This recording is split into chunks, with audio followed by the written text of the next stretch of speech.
Hi there, I'm Eric Linter with Starspeak for the first half of February 2015. This is a glorious period of the year. We start February with a conjunction of Venus and Neptune. I love this. These are the two planets of romance, of love, of imagination, of pleasure, of dreams.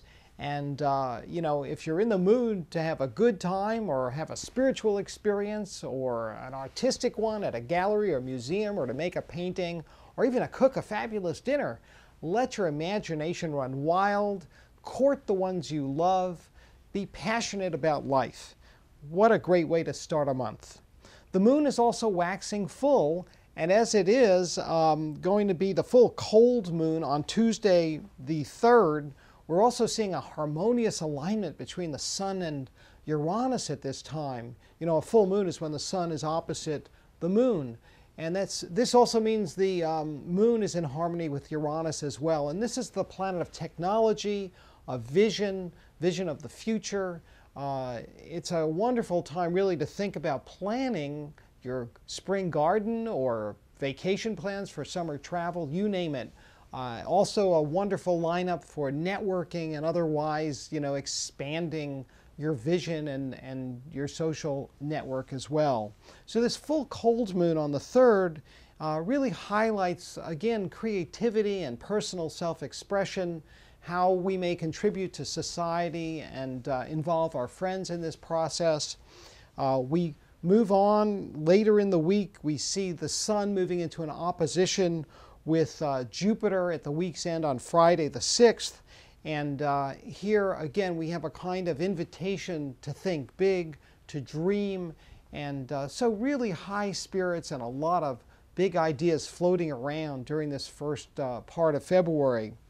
We're dealing with Mercury's retrograde at this time as well, and there are some indicators that revisiting the past may be very helpful, whether that means doing some research and study on a field of interest or reconnecting with people you've done business with or been friends with in the past. You might also, be open to those types of experiences. The weekend of the 7th and 8th is dominated by a sextile between Venus and Pluto. And here we see the healing power of love and the potential of working with people. Two heads are better than one during this weekend. So welcome input from your friends and associates. There is a stressful last quarter moon on the 11th, and this is the same day that Mercury comes out of retrograde. So expect some confusion and indecision. Be forgiving, be patient, and really just don't be hard on yourself as well as the people around you. As we head towards Valentine's Day, Friday the 13th is actually quite lucky, at least in astrological terms. The moon is harmonizing with both Uranus and Jupiter. This is the moon in Sag. What we're seeing here is a grand trine in fire signs. So again, a lot of energy, a lot of enthusiasm.